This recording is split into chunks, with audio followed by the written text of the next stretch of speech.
యుఎస్ఏలోని నిపుణులు ఈవీఎం ఓటుని దొంగతనం ఎలా చేయాలనే పద్ధతులను బహిర్గతం చేశారు. ఈవీఎంలను వివిధ మార్గాల్లో మార్చవచ్చని పరిశోధకులు ప్రయోగం చేసి మరీ నిర్ధారించారు.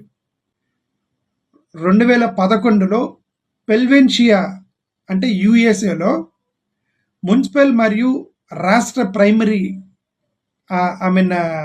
ఎలక్షన్స్ జరిగేటప్పుడు అక్కడ కొంతమంది నిపుణులు తమ ఈవీఎంలను రిమోట్గా దాన్ని కంట్రోల్ చేస్తున్నారని నిర్ధారించారు. అంటే అక్కడ ఈవీఎం ఎక్కడో ఉంది, వాళ్ళు ఎక్కడో కూర్చొని వాళ్ళ సిస్టంలో కొడుతున్నారు, కంట్రోల్ చేస్తున్నారు.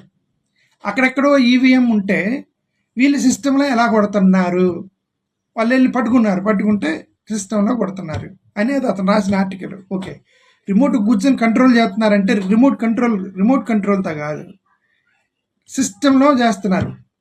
మరి ఈ సిస్టానికి ఆ ఈవీఎం మెషిన్